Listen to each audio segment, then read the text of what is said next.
ಎಲ್ರಿಗೂ ನಮಸ್ಕಾರ. ಇನ್ಫೋಸ್ಟ್ರೀಮ್ ಯೂಟ್ಯೂಬ್ ಚಾನಲ್ಗೆ ಎಲ್ರಿಗೂ ಸ್ವಾಗತ. ಈ ವಿಡಿಯೋದಲ್ಲಿ ನಾವು ಇಂಟ್ರಿನ್ಸಿಕ್ ಮತ್ತೆ ಎಕ್ಸ್ಟ್ರಿನ್ಸಿಕ್ ಸೆಮಿಕಂಡಕ್ಟರ್ಸ್ ಅಂದ್ರೇನು, ಅವುಗಳ ಪ್ರಾಪರ್ಟಿ ಬಗ್ಗೆ ಡಿಸ್ಕಸ್ ಮಾಡ್ತಾ ಹೋಗೋಣ. ಸೊ ಇದು ಇಂಜಿನಿಯರಿಂಗ್ ಎಲೆಕ್ಟ್ರಾನಿಕ್ಸ್ ಅಲ್ಲಿ ಬರುವಂತಹ ಕಾನ್ಸೆಪ್ಟ್ಗಳು ಫಸ್ಟ್ ಇಯರ್ ಅಲ್ಲಿ. ಸೊ ಫಸ್ಟ್ ಇಯರಿನ full electronics playlist link ಅನ್ನ ಡಿಸ್ಕ್ರಿಪ್ಷನ್ ಅಲ್ಲಿ ಕೊಟ್ಟಿರ್ತೀನಿ, ನೀವು ಅಸೆಸ್ ಮಾಡಬಹುದು. ಸೊ ಇವಾಗ ಇಂಟ್ರಿನ್ಸಿಕ್ ಮತ್ತೆ ಎಕ್ಸ್ಟ್ರಿನ್ಸಿಕ್ ಸೆಮಿಕಂಡಕ್ಟರ್ಸ್ ನ ತಿಳ್ಕೊಳ್ಳೋದಕ್ಕಿಂತ ಮುಂಚೆ ಟೈಪ್ಸ್ ಆಫ್ ಮೆಟೀರಿಯಲ್ಸ್ ನ ನೋಡ್ತಾ ಹೋಗೋಣ. ಸೊ ಟೈಪ್ಸ್ ಆಫ್ ಮೆಟೀರಿಯಲ್ಸ್ ನ ನಾವು ಬೇಸ್ಡ್ ಆನ್ ಕಂಡಕ್ಟಿವಿಟಿ ನೋಡ್ತಾ ಹೋಗೋಣ. ಕಂಡಕ್ಟಿವಿಟಿ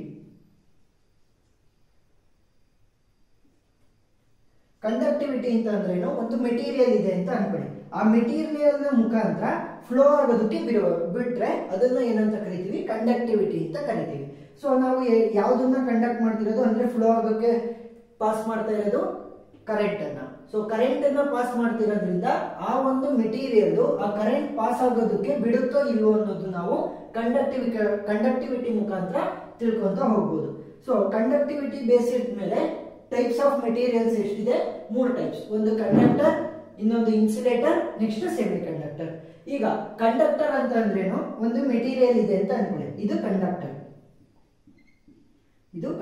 ಅಂತ ಅನ್ಕೊಳ್ಳಿ. ಸೊ ಕಂಡಕ್ಟರ್ ಏನ್ ಮಾಡುತ್ತೆ ಅಂತಂದ್ರೆ, ಒಂದು ವೋಲ್ಟೇಜ್ ಅನ್ನ ನೀನು ಆ ಕಂಡಕ್ಟರ್ ಅಕ್ರಾಸ್ ಅಪ್ಲೈ ಮಾಡಿದಾಗ, ಆ ಕಂಡಕ್ಟರ್ಗೆ ನೀನು ವೋಲ್ಟೇಜ್ ಅನ್ನ ಅಪ್ಲೈ ಮಾಡಿದಾಗ ಕರೆಂಟ್ ಫ್ಲೋ ಆಗೋದಕ್ಕೆ ಬಿಡುತ್ತೆ.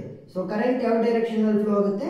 ಪ್ಲಸ್ ಇಂದ ಮೈನಸ್ ಗೆ ಫ್ಲೋ ಆಗುತ್ತೆ. ಸೊ ಕಂಡಕ್ಟರ್ ಏನ್ ಮಾಡುತ್ತೆ, ಪಾಸ್ ಆಗೋದಕ್ಕೆ ಬಿಡ್ತಾ ಹೋಗುತ್ತೆ, ಕರೆಂಟ್ ಅನ್ನ ಫ್ಲೋ ಆಗೋದಕ್ಕೆ ಬಿಡುತ್ತೆ. ಅದೇ ಇನ್ಸುಲೇಟರ್ ಏನ್ ಮಾಡುತ್ತೆ, ಕರೆಂಟ್ ಫ್ಲೋ ಆಗೋದಕ್ಕೆ ಬಿಡಲ್ಲ. ಕರೆಂಟ್ ಫ್ಲೋ ಆಗೋದಕ್ಕೆ ಇನ್ಸುಲೇಟರ್ ಏನ್ ಮಾಡುತ್ತೆ, ಅವಾಯ್ಡ್ ಮಾಡ್ತಾ ಹೋಗುತ್ತೆ. ಸೊ ಕಂಡಕ್ಟರ್ ಕಂಡಕ್ಟ್ ಮಾಡುತ್ತೆ, ಕರೆಂಟ್ ಫ್ಲೋ ಆಗೋದಕ್ಕೆ ಬಿಡುತ್ತೆ. ಆದ್ರೆ ಇನ್ಸುಲೇಟರ್ ಏನ್ ಮಾಡುತ್ತೆ, ಆ ಒಂದು ಮೆಟೀರಿಯಲ್ ನ ಮುಖಾಂತರ ಕಂಡಕ್ಟ್ ಆಗೋದಕ್ಕೆ, ಕರೆಂಟ್ ಕಂಡಕ್ಟ್ ಆಗೋದಕ್ಕೆ ಬಿಡಲ್ಲ. ನೆಕ್ಸ್ಟ್ ಸೆಮಿ ಕಂಡಕ್ಟರ್ಸ್ ಏನು ಅಂತಂದ್ರೆ, intermediate property between conductor and insulator.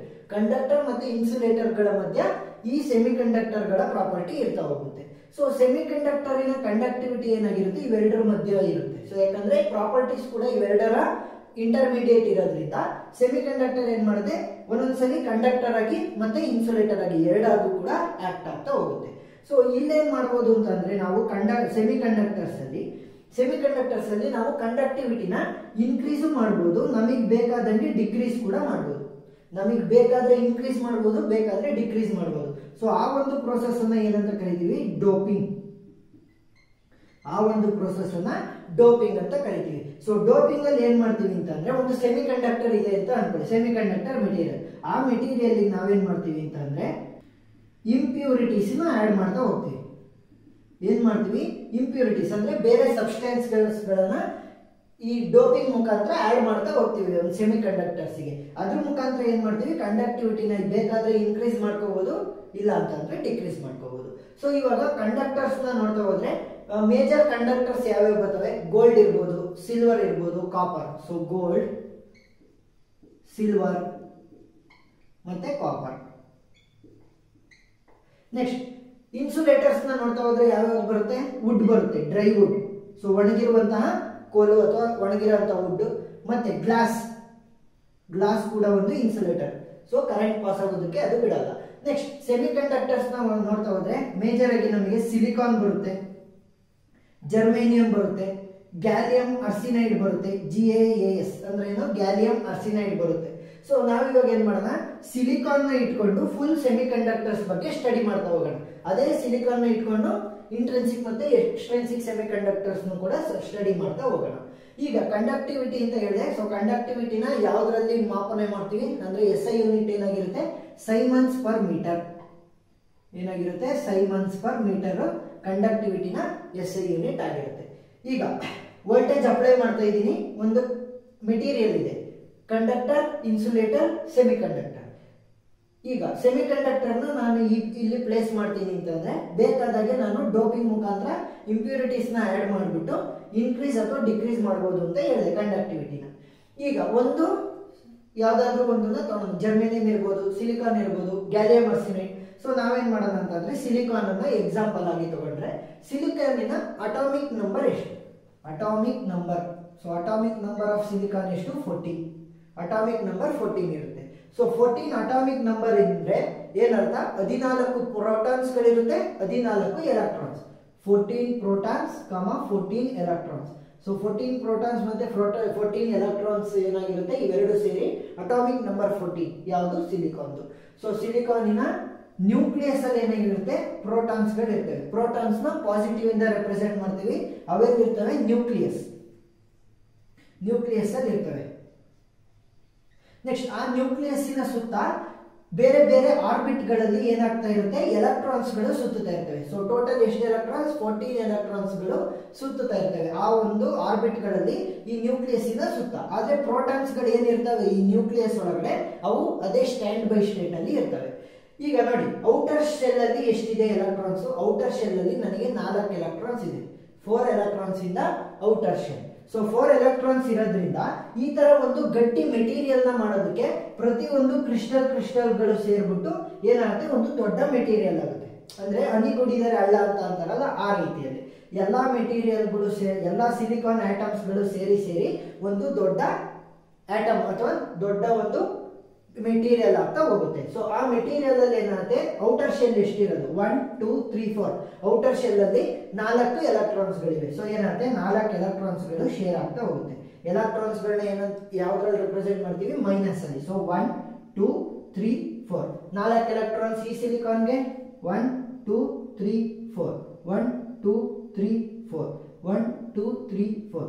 So ಏನಾಗುತ್ತೆ, ಪ್ರತಿಯೊಂದು ಸಿಲಿಕಾನ್ ಆಟಮ್ ಕೂಡ 4 ಎಲೆಕ್ಟ್ರಾನ್ಸ್ ಗಳನ್ನ ಅದರ ಹತ್ರ ಇಟ್ಕೊಳ್ಳುತ್ತೆ. ಈಗ ಏನಾಯ್ತು, 4 ಎಲೆಕ್ಟ್ರಾನ್ಸ್ ಪ್ರತಿಯೊಂದು ಸಿಲಿಕಾನ್ ಆಟಮ್ ಹತ್ರ ಇರೋದ್ರಿಂದ ಈ 4 ನೋಡಿ, ಇಲ್ಲಿ 4 ಇದೆಯಾ, ಇದ್ರ ಹತ್ರ ಒಂದು ತಾಣುತ್ತೆ, ಇದ್ರ ಹತ್ರ ಒಂದು ತಾಣುತ್ತೆ, ಇದ್ರ ಹತ್ರ ಒಂದು ತಾಣುತ್ತೆ, ಇದ್ರ ಹತ್ರ ಒಂದು ತಾಣುತ್ತೆ. ಸೊ ಟೋಟಲ್ ಎಷ್ಟಾಯ್ತು, 8. ಸೊ ಇದಷ್ಟು ಸೇರಿಸಿದ್ರೆ ಎಷ್ಟಾಗುತ್ತೆ, 8 ಎಲೆಕ್ಟ್ರಾನ್ಸ್. ಸೊ ಈ ರೀತಿನೇ ಬಾಂಡ್ ಮಾಡ್ತಾ ಏನಾಗುತ್ತೆ ಅಂತಂದ್ರೆ ಒಂದು ಸಾಲಿಡ್ ಆಬ್ಜೆಕ್ಟ್ ಆಗ್ತಾ ಹೋಗುತ್ತೆ. ಸೊ 4 ಎಲೆಕ್ಟ್ರಾನ್ಸ್ ಇತ್ತು, 4 ಎಲೆಕ್ಟ್ರಾನ್ಸ್ ಇಂದ ನಾವೊಂದು ಆಬ್ಜೆಕ್ಟ್ ಅನ್ನ ಮಾಡೋದಕ್ಕಾಗಲ್ಲ. ಸೊ ಏನ್ ಮಾಡ್ತೀವಿ, ಶೇರ್ ಮಾಡ್ತಾ ಇದೆ. ಯಾವುದನ್ನ, ಎಲೆಕ್ಟ್ರಾನ್ಸ್ ಗಳನ್ನ ಶೇರ್ ಮಾಡ್ತಿರೋದ್ರಿಂದ ಕೋವಲೆಂಟ್ ಬಾಂಡ್ ಗಳನ್ನ ಕ್ರಿಯೇಟ್ ಮಾಡುತ್ತೆ. ಸೊ ಏನ್ ಮಾಡುತ್ತೆ, ಕೋವಲೆಂಟ್ ಬಾಂಡ್ಗಳು. ಸೊ ಕೋವಲೆಂಟ್ ಬಾಂಡ್ ಗಳನ್ನ ಈ ರೀತಿ ರೆಪ್ರೆಸೆಂಟ್ ಮಾಡ್ತಾ ಹೋಗೋಣ. ಡಾಟ್ ಗಳಲ್ಲಿ ಕೋವಲೆಂಟ್ ಬಾಂಡ್ ನ ರೆಪ್ರೆಸೆಂಟ್ ಮಾಡೋಣ. ಈಗ ನೋಡಿ, ಎರಡೆರಡು ಆಟಮ್ಗಳು ಏನು ಶೇರ್ ಆಗ್ತಾ ಕೋವಲೆಂಟ್ ಬಾಂಡ್ ಗಳು ಆಗ್ತಾ ಹೋಗುತ್ತೆ. ಸೊ ಈ ಕೋವಲೆಂಟ್ ಬಾಂಡ್ ಆದಾಗ ಒಂದು ಆಬ್ಜೆಕ್ಟ್ ಫಾರ್ಮೇಶನ್ ಆಯ್ತಲ್ವಾ. ಸೊ ಆಬ್ಜೆಕ್ಟ್ ಫಾರ್ಮೇಶನ್ ಆದಾಗ ಒಂದು ಸರ್ಟೈನ್ ಟೆಂಪರೇಚರ್ ಜಾಸ್ತಿ ಇನ್ಕ್ರೀಸ್ ಮಾಡುತ್ತೆ. ಅಂದ್ರೆ ಗ್ರೇಟರ್ ದೆನ್ 0 ಕೆಲ್ವಿನ್, ನೆನ್ಪಿಟ್ಕೊಳ್ಳಿ, ಗ್ರೇಟರ್ ದೆನ್ 0 ಕೆಲ್ವಿನ್ ಏನಾದ್ರೂ ಟೆಂಪರೇಚರ್ ಇನ್ಕ್ರೀಸ್ ಆದ್ರೆ ಏನಾಗುತ್ತೆ, ಎಲೆಕ್ಟ್ರಾನ್ಸ್ ಗಳು ಅವುಗಳ ಪ್ಲೇಸ್ ಇಂದ ಎದ್ದಾಳ್ತವೆ. ಒಂದೊಂದು ಎಲೆಕ್ಟ್ರಾನ್ಸ್ ಏನಾಗುತ್ತೆ, ಅದರ ಪ್ಲೇಸ್ ಇಂದ ಎದ್ದಾಳುತ್ತೆ. ಸೊ ಅದು ಎದ್ದಾಗ ಏನಾಯ್ತು, ಇಲ್ಲಿ ಖಾಲಿ ಸ್ಪೇಸ್ ಉಳಿತು. ಈಗ ಇಲ್ಲಿಂದ ಎಲೆಕ್ಟ್ರಾನ್ ಎದ್ದಾಯಿತು ಅಂತ ಅನ್ಕೊಳ್ಳಿ. ಸೊ ಎಲೆಕ್ಟ್ರಾನ್ ಎದ್ದಿದೆ ಇವಾಗ ಆ ಸ್ಪೇಸ್ ಇಂದ. ಏನಕ್ಕೆ, due to thermal energy produce by the temperature increase ಆಯ್ತು. ಥರ್ಮಲ್ ಎನರ್ಜಿ ಪ್ರೊಡ್ಯೂಸ್ ಆಗಿದ್ರಿಂದ ಇಲ್ಲಿದ್ದಂತ ಎಲೆಕ್ಟ್ರಾನ್ ಮೇಲೆ ಎದ್ದಾಳ್ತು. ಏನಾಯ್ತು, ಇಲ್ಲಿದ್ದಂತ ಎಲೆಕ್ಟ್ರಾನ್ ಮೇಲೆ ಎದ್ದಿರೋದ್ರಿಂದ ಈ ಎಲೆಕ್ಟ್ರಾನ್ ಏನಂತ ಕರಿತೀವಿ, ಫ್ರೀ ಎಲೆಕ್ಟ್ರಾನ್ ಅಂತ ಕರಿತೀವಿ. ಇದು ಎಲ್ಲಾದ್ರೂ ಕೂಡ ಹೋಗ್ಬೋದು. ಸೊ ಏನಂತ ಕರಿತೀವಿ, ಇದಕ್ಕೆ ಫ್ರೀ ಎಲೆಕ್ಟ್ರಾನ್ ಅಂತ ಕರಿತೀವಿ. ಸೊ ಈ ಎಲೆಕ್ಟ್ರಾನ್ ಈ ಪ್ಲೇಸ್ ಇಂದ ಎದ್ದಿರೋದ್ರಿಂದ ಇಲ್ಲಿ ಖಾಲಿ ಉಳಿತು. ಸೊ ಇಲ್ಲಿ ಖಾಲಿ ಉಳಿದಿರೋದನ್ನ ಏನಂತ ಕರಿತೀವಿ ನಾವು, ವೇಲೆನ್ಸ್ ಅಥವಾ ಹೋಲ್ ಅಂತ ಕರಿತೀವಿ, ಹೋಲ್ಸ್ ಅಂತ ಕರಿತೀವಿ. ಸೊ ಏನ್ ಮಾಡುತ್ತೆ, ಆ ಜಾಗದಲ್ಲಿ ಅದು ಎದ್ದು ಹೋಗಿರೋ ಕಾರಣ ಅಲ್ಲೊಂದು ಹೋಲ್ ನ ಕ್ರಿಯೇಟ್ ಮಾಡ್ತಾ ಹೋಗುತ್ತೆ. ಸೊ ಹೋಲ್ ಅಂತ ಅಂದ್ರೇನು, ವೇಲೆನ್ಸಿನ ಕ್ರಿಯೇಟ್ ಮಾಡಿದೆ ಅಂತ ಅರ್ಥ. ನೋಡಿ, 1 ಎಲೆಕ್ಟ್ರಾನ್ ಇದ್ರೆ 1 ಹೋಲ್, ಅದೇ ರೀತಿ 2 ಎಲೆಕ್ಟ್ರಾನ್ ಇದ್ರೆ ಏನಾಗುತ್ತೆ, 2 ಹೋಲ್. ಸೊ ಏನಾಯ್ತು, number of electrons is equal to number of holes. ಏನಾಯ್ತು, number of electrons is equal to number of holes. ಎಷ್ಟು ಹೋಲ್ಸ್ ಗಳಿರ್ತವೆ ಅಷ್ಟೇ ನಂಬರ್ ಆಫ್ ಎಲೆಕ್ಟ್ರಾನ್ಸ್ ನಮ್ಮ ಈ ಸಾಲಿಡ್ ಬಾಡಿಯಲ್ಲಿ ಇರ್ತಾ ಹೋಗುತ್ತೆ. ಈಗ ಈ ಎಲೆಕ್ಟ್ರಾನ್ಸ್ ಗಳು ಅವುಗಳ ಪ್ಲೇಸ್ ಇಂದ ಎದ್ದಿದೆ ಮತ್ತೆ ಹೋಲ್ಸ್ ಇಲ್ಲಿದೆ. ಇವಾಗ ಏನಾಯ್ತು, ಇಲ್ಲಿಂದ ಒಂದು ಎದ್ದಾಳ್ತು ಅಂತ ಅನ್ಕೊಳ್ಳಿ, ಎಲೆಕ್ಟ್ರಾನ್ ಇಲ್ಲಿಂದ ಎದ್ದಾಳ್ತು, ಅವಾಗ ಇಲ್ಲಿ ಒಂದು ಹೋಲ್ ಕ್ರಿಯೇಟ್ ಆಯ್ತು, ಎಲೆಕ್ಟ್ರಾನ್ ಎದ್ದಾಳ್ತು. ಈ ಎಲೆಕ್ಟ್ರಾನ್ ಬಂದು ಇದ್ರ ಪ್ಲೇಸಿಗೆ ಕೂತ್ಕೊಂಡ್ರೆ ಏನಾಯ್ತು, ಹೋಲ್ ಫಿಲ್ ಆಗಿ ಎಲೆಕ್ಟ್ರಾನ್ ಇಲ್ಲಿಗೆ ಬಂತು ಅಂತ ಅರ್ಥ. ಸೊ ಏನಾಗ್ತಾ ಇದೆ, ಎಲೆಕ್ಟ್ರಾನ್ಗಳು ಕೂಡ ಜಂಪ್ ಆಗ್ತಾ ಇದೆ, ಈ ಹೋಲ್ಗಳು ಕೂಡ ಈ ಪ್ಲೇಸ್ ಅಲ್ಲಿ ಇರೋದಕ್ಕೆ ಒಂದು ಎಲೆಕ್ಟ್ರಾನ್ ತುಂಬಿದ್ರೆ ಈ ಪ್ಲೇಸ್ ಅಲ್ಲಿ ಕ್ರಿಯೇಟ್ ಆಗುತ್ತೆ. ಸೊ ಅವಾಗ ಏನಾಯ್ತು, ಹೋಲ್ಗಳ ಮೊಮೆಂಟಮ್ ಕೂಡ ಆಗ್ತಾ ಇದೆ. ಸೊ ಏನಾಗುತ್ತೆ, ಕರೆಂಟ್ ಪ್ರೊಡಕ್ಷನ್ ಆಗುತ್ತೆ. ಏನಕ್ಕೆ, because of the flow of electrons and holes. Because of flow of electrons and holes, current is produced. ಈಗ ನಮಗೆ ಗೊತ್ತಾಯ್ತು ಕರೆಂಟು ಎರಡು ರೀತಿ ಪ್ರೊಡ್ಯೂಸ್ ಆಗ್ಬೋದು. ಒಂದು because of the flow of electrons, ಇನ್ನೊಂದು because of the flow of holes ಅಂತ ಗೊತ್ತಾಯ್ತು. ಈಗ ಇಂಟ್ರೆನ್ಸಿಕ್ ಮತ್ತೆ ಎಕ್ಸ್ಟ್ರೆನ್ಸಿಕ್ ಗೆ ಏನೇನು ಬೇಸಿಕ್ ಬೇಕಿತ್ತು ಅದನ್ನ ಕವರ್ ಮಾಡಿದ್ವಿ. ಈಗ ಇಂಟ್ರೆನ್ಸಿಕ್ ಅಂದ್ರೆ ಏನು, ಎಕ್ಸ್ಟ್ರೆನ್ಸಿಕ್ ಸೆಮಿಕಂಡಕ್ಟರ್ಸ್ ಅಂದ್ರೆ ಏನು ಅಂತ ಡಿಸ್ಕಸ್ ಮಾಡ್ತಾ ಹೋಗೋಣ. ಈಗ ಇಂಟ್ರೆನ್ಸಿಕ್ ಮತ್ತೆ ಎಕ್ಸ್ಟ್ರೆನ್ಸಿಕ್ ಸೆಮಿಕಂಡಕ್ಟರ್ಸ್ ಅಂದ್ರೆ ಏನು? ಸೊ ಇಂಟ್ರೆನ್ಸಿಕ್ ಅಂತ ಅಂದ್ರೆ pure form of semiconductor, pure form of semiconductor. So pure form of semiconductor ಅಂತಂದ್ರೆ ನಾವು ಯಾವುದೇ ಇಂಪ್ಯೂರಿಟೀಸ್ ಗಳನ್ನ ಕಂಡಕ್ಟಿವಿಟಿ ಇನ್ಕ್ರೀಸ್ ಮಾಡೋದಕ್ಕಾಗ್ಲಿ ಕಂಡಕ್ಟಿವಿಟೀಸ್ ನ ಡಿಕ್ರೀಸ್ ಮಾಡೋದಕ್ಕಾಗ್ಲಿ ನಾವು ಯಾವುದೇ ಇಂಪ್ಯೂರಿಟಿಗಳನ್ನ, ಅಂದ್ರೆ ನಾನು ಅವಾಗಲೇ ಹೇಳಿದ್ನಲ್ಲ ಡೋಪಿಂಗ್ ಮಾಡ್ತೀವಿ ಅಂತಂದ್ರೆ ಆ ಡೋಪಿಂಗ್ ಪ್ರೊಸೆಸ್ ಅನ್ನು ನಾವು ಮಾಡೋದಿಲ್ಲ. ನೋಡಿ ಸಿಲಿಕಾನ್ ಹೇಗಿದೆ ಅದನ್ನೇ ಯೂಸ್ ಮಾಡಿದ್ರೆ ಏನಂತ ಕರಿತೀವಿ ನಾವು, ಇಂಟ್ರೆನ್ಸಿಕ್ ಸೆಮಿಕಂಡಕ್ಟರ್ಸ್ ಅಂತ ಕರಿತೀವಿ. ಅದೇ ಏನಾದ್ರೂ ನಾವು ಇರುವಂತಹ ಸೆಮಿಕಂಡಕ್ಟರ್ಸ್ ಗೆ ಇನ್ನೊಂದು ಸೆಮಿಕಂಡಕ್ಟರ್ ಮೆಟೀರಿಯಲ್ ನ ಈ ಡೋಪಿಂಗ್ ಮಾಡಿದ್ರೆ, ಸೊ ಡೋಪಿಂಗ್ ಮಾಡಿದ್ರೆ ಏನಂತ ಕರಿತೀವಿ, ಡೋಪಿಂಗ್ ಅಂದ್ರೆ ಏನು, adding the impurity, add impurity, ಇಂಪ್ಯೂರಿಟಿನ ಆಡ್ ಮಾಡಿದ್ರೆ ಏನಂತ ಕರಿತೀವಿ, ಎಕ್ಸ್ಟ್ರೆನ್ಸಿಕ್ ಸೆಮಿಕಂಡಕ್ಟರ್ಸ್ ಅಂತ ಕರಿತೀವಿ. ಈ ಎಕ್ಸ್ಟ್ರೆನ್ಸಿಕ್ ಸೆಮಿಕಂಡಕ್ಟರ್ಸ್ ಅಲ್ಲಿ ನಮಗೆ ಎರಡು ಟೈಪ್ ಬರುತ್ತೆ. ಸೊ ಮೊದಲನೇ ಟೈಪ್ ಏನು, P type semiconductors, P type semiconductors. ಎರಡನೇದು N type semiconductors, P type semiconductors, N type semiconductors. ಮೊದಲಿಗೆ ಪಿ ಟೈಪ್ ಸೆಮಿಕಂಡಕ್ಟರ್ಸ್ ಅಂತ ಅಂದ್ರೆ ಏನ್ ಮಾಡ್ತೀವಿ ನಾವು, ಟ್ರೈವೇಲೆಂಟ್ ಎಲಿಮೆಂಟ್ಸ್ ಅನ್ನ ಡೋಪ್ ಮಾಡ್ತಾ ಹೋಗ್ತೀವಿ. ಏನು, trivalent element, TRIVALENT, trivalent impurity. So trivalent impurity ಅಂತಂದ್ರೆ ಏನು ನೋಡಿ, ಇಲ್ಲಿ ಸಿಲಿಕಾನ್ ಅಲ್ಲಿ ಔಟರ್ ಶೆಲ್ ಅಲ್ಲಿ ಎಷ್ಟಿತ್ತು, ಔಟರ್ ಶೆಲ್ ಅಲ್ಲಿ 4 ಎಲೆಕ್ಟ್ರಾನ್ಸ್ ಗಳಿದ್ದು. ಸೊ ಏನಾಯ್ತು, 4 ಎಲೆಕ್ಟ್ರಾನ್ಸ್ ಗಳಿದ್ದು. ಅದೇ ರೀತಿ ಏನಾದ್ರೂ ನಮ್ಮ ಔಟರ್ ಶೆಲ್ ಅಲ್ಲಿ ಇದು ಈ ನ್ಯೂಕ್ಲಿಯಸ್ ಅಂತ ಅನ್ಕೊಂಡ್ರೆ ಔಟರ್ ಶೆಲ್ ಅಲ್ಲಿ ಏನಾದ್ರೂ 3 ಎಲೆಕ್ಟ್ರಾನ್ಸ್ ಗಳಿದ್ದು ಅಂತ ಅನ್ಕೊಳ್ಳಿ. ಔಟರ್ ಶೆಲ್ ಅಲ್ಲಿ 3 ಎಲೆಕ್ಟ್ರಾನ್ಸ್ ಗಳಿದ್ರೆ ಅದನ್ನ ಏನಂತ ಕರಿತೀವಿ ನಾವು, ಟ್ರೈವೇಲೆಂಟ್ ಆಟಮ್ ಅಂತ ಕರಿತೀವಿ. ಸೊ ಆ ಟ್ರೈವೇಲೆಂಟ್ ಆಟಮ್ ಗಳನ್ನ ನಾವು ಇಂಪ್ಯೂರಿಟಿಗಳಾಗಿ ನಮಗೆ ಇರುವಂತಹ ಸೆಮಿಕಂಡಕ್ಟರ್ ಗೆ ಡೋಪ್ ಮಾಡಿಬಿಟ್ಟು ಕಂಡಕ್ಟಿವಿಟಿನ ಇನ್ಕ್ರೀಸ್ ಅಥವಾ ಡಿಕ್ರೀಸ್ ಮಾಡೋದಕ್ಕೆ ಟ್ರೈ ಮಾಡ್ತಾ ಹೋಗ್ತೀವಿ. ಸೊ ಇವಾಗ ಟ್ರೈವೇಲೆಂಟ್ ಇಂಪ್ಯೂರಿಟಿಗಳಿಗೆ ಎಕ್ಸಾಂಪಲ್ಗಳು ಯಾವುವು, ಅಲ್ಯೂಮಿನಿಯಂ, ಬೋರಾನ್ ಮತ್ತೆ ಗ್ಯಾಲಿಯಂ. ಸೊ ಅಲ್ಯೂಮಿನಿಯಂ, ಬೋರಾನ್ ಇರಬಹುದು ಅಥವಾ ಗ್ಯಾಲಿಯಂ ಅನ್ನ ನಾವೇನಂತ ಕರಿತೀವಿ, ಟ್ರೈವೇಲೆಂಟ್ ಇಂಪ್ಯೂರಿಟಿ. ಅಂದ್ರೆ ಅವುಗಳಲ್ಲಿ 3 ಎಲೆಕ್ಟ್ರಾನ್ಸ್ ಗಳು ಔಟರ್ ಶೆಲ್ ಅಲ್ಲಿ ಇರ್ತವೆ ಅಂತ ಅರ್ಥ. ನೆಕ್ಸ್ಟ್ ಎನ್ ಟೈಪ್ ಅಲ್ಲಿ ಏನ್ ಮಾಡ್ತೀವಿ, ಎನ್ ಟೈಪ್ ಅಲ್ಲಿ ಪೆಂಟಾವೇಲೆಂಟ್. ನೋಡಿ ಒಂದೊಂದ್ಸಲಿ ಕನ್ಫ್ಯೂಸ್ ಆಗುತ್ತೆ.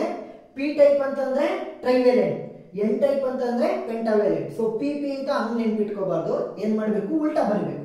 ಪಿ ಟೈಪ್ ಗೆ ಟ್ರೈವೇಲೆಂಟ್, ಪಿ ನ ಉಲ್ಟಾ ಪೆಂಟಾವೇಲೆಂಟ್ ಯಾವ್ದಕ್ಕೆ ಹೋಗುತ್ತೆ, ಎನ್ ಟೈಪ್ ಗೆ ಹೋಗುತ್ತೆ. ಸೊ ಪಿ ಟೈಪ್ ಅಂದ್ರೆ ಟ್ರೈವೇಲೆಂಟ್, ಎನ್ ಟೈಪ್ ಅಂದ್ರೆ ಪೆಂಟಾವೇಲೆಂಟ್. ಪೆಂಟಾ ಅಂದ್ರೆ ಎಷ್ಟು, 5. ಸೊ 5 ಎಲೆಕ್ಟ್ರಾನ್ಸ್ ಇರುವಂತಹ ಔಟರ್ ಶೆಲ್ ಅಲ್ಲಿ 5 ಎಲೆಕ್ಟ್ರಾನ್ಸ್ ಇರುವಂತಹ ಇಂಪ್ಯೂರಿಟಿನ ಆಡ್ ಮಾಡ್ತಾ ಹೋಗ್ತೀವಿ. ಸೊ ಎಕ್ಸಾಂಪಲ್ ನೋಡೋದಾದ್ರೆ ಯಾವ್ಯಾವ ಎಕ್ಸಾಂಪಲ್ ಬರ್ತವೆ, ಆರ್ಸೆನಿಕ್ ಬರುತ್ತೆ, ಆಮೇಲೆ ಫಾಸ್ಫರಸ್ ಬರುತ್ತೆ, ಮತ್ತೆ ಆಂಟಿಮೋನಿನೂ ಕೂಡ ಒಂದು ಎಕ್ಸಾಂಪಲ್ ಆಗಿದೆ. ಇವಾಗ ಏನ್ ಮಾಡೋಣ ಅಂತಂದ್ರೆ ಫಸ್ಟ್ ಪಿ ಟೈಪ್ ಅನ್ನ ಯೂಸ್ ಮಾಡ್ಕೊಂಡು ಇದೇ ಸಿಲಿಕಾನ್ಗೆ ನಾವು ಇಂಪ್ಯೂರಿಟಿನ ಆಡ್ ಮಾಡೋಣ. ನೆಕ್ಸ್ಟ್ ಎನ್ ಟೈಪ್ ಅಲ್ಲಿ ಇರುವಂತಹ ಯಾವ್ದಾದ್ರು ಒಂದು ಆರ್ಸೆನಿಕ್ ಇರ್ಬೋದು, ಫಾಸ್ಫರಸ್ ಯಾವ್ದಾದ್ರು ಒಂದು ಪೆಂಟಾವೇಲೆಂಟ್ ಐಟಮ್ ನ ಯೂಸ್ ಮಾಡ್ಕೊಂಡು ಸಿಲಿಕಾನ್ಗೆ ಇಂಪ್ಯೂರಿಟಿನ ಆಡ್ ಮಾಡೋಣ. ಸೊ ಅವಾಗ ಏನೇನು ಕಂಡೀಷನ್ ಗಳಾಗುತ್ತೆ ನೋಡ್ತಾ ಹೋಗೋಣ. ಈಗ ಮೊದಲಿಗೆ P type. So P type ಅಂದ್ರೆ ಏನು, ಟ್ರೈವೇಲೆಂಟ್ ಇಂಪ್ಯೂರಿಟಿ. ಸೊ ಈ ಅಲ್ಯೂಮಿನಿಯಂ ಅನ್ನ ತಗೊಳ್ಳೋಣ. ಏನ್ ಮಾಡ್ತೀನಿ, ಇಲ್ಲಿ ಸಿಲಿಕಾನ್ ಇರುವಂತಹ ಜಾಗದಲ್ಲಿ ನಾನು ಏನ್ ಮಾಡ್ತೀನಿ, ಅಲ್ಯೂಮಿನಿಯಂ ಅನ್ನ ಹಾಕ್ತೀನಿ. ಏನ್ ಮಾಡಿದೆ ನಾನು, ಅಲ್ಯೂಮಿನಿಯಂ ನ ಇಂಪ್ಯೂರಿಟಿ ಆಗಿ ಯೂಸ್ ಮಾಡಿದ್ದೀನಿ. ಸೊ ಇದು ಎಲೆಕ್ಟ್ರಾನ್ ರೀತಿ, ಅದು ಶೇರ್ ಆಗಿರುವಂತಹ ಎಲೆಕ್ಟ್ರಾನ್ ರೀತಿನೇ ಇರಲಿ. ಈಗ ಅಲ್ಯೂಮಿನಿಯಂ ಅನ್ನ ನಾನೇನ್ ಮಾಡಿದೆ, ಇಂಪ್ಯೂರಿಟಿ ಆಗಿ ಆಡ್ ಮಾಡಿದೆ. ಅಲ್ಯೂಮಿನಿಯಂ ಅಲ್ಲಿ ಔಟರ್ ಶೆಲ್ ಅಲ್ಲಿ ಎಷ್ಟು ಎಲೆಕ್ಟ್ರಾನ್ಸ್ ಇದೆ, 3 ಎಲೆಕ್ಟ್ರಾನ್ಸ್. ಸೊ ಏನ್ ಮಾಡಬಹುದು, 1 2 3 3 ಎಲೆಕ್ಟ್ರಾನ್ಸ್ ಗಳನ್ನ ಶೇರ್ ಮಾಡ್ತು. ಆದ್ರೆ ಇನ್ನೊಂದಕ್ಕೆ ಖಾಲಿ ಸ್ಪೇಸ್ ಉಳಿತು. ನೋಡಿ 4 ತುಂಬಿದ್ರೆ ಮಾತ್ರ ಸರಿ ಆಗ್ತಿತ್ತು. ಆದ್ರೆ 3 ಟ್ರೈವೇಲೆಂಟ್ ಆಗಿರೋದ್ರಿಂದ 1 2 3 3 ಎಲೆಕ್ಟ್ರಾನ್ಸ್ ನ ಶೇರ್ ಮಾಡ್ತಾ ಇದೆ ಬೇರೆ ಸಿಲಿಕಾನ್ ಆಟಮ್ಸ್ಗಳ ಜೊತೆ ಅಥವಾ ಕ್ರಿಸ್ಟಲ್ಸ್ಗಳ ಜೊತೆ, ಆದ್ರೆ ಇನ್ನೊಂದೇನಾಗಿದೆ, ಖಾಲಿ ಇದೆ. ಸೊ ಈ ಖಾಲಿ ಇರೋದನ್ನ ನಾವೇನಂತ ಕರಿತೀವಿ, ಸೊ ಖಾಲಿ ಇರೋದನ್ನ ಹೋಲ್ ಅಂತ ಕರಿತೀವಿ. So hole. ಸೊ ಇದನ್ನ ಏನಂತ ಕರಿಬಹುದು ನಾವು, ಟ್ರೈವೆಲೆಂಟ್ ಇಂಪ್ಯೂರಿಟಿನ ಅಂದ್ರೆ ಪಿ ಟೈಪ್ ಏನಾದ್ರೂ ನಾವು ಒಂದು ಸೆಮಿಕಂಡಕ್ಟರ್ಗೆ ಇಂಪ್ಯೂರಿಟಿ ಆಗಿ ಆಡ್ ಮಾಡಿದ್ರೆ ಏನಂತ ಕರಿತೀವಿ, ಅಕ್ಸೆಪ್ಟರ್ ಆಟಮ್ ಅಂತ ಕರಿತೀವಿ.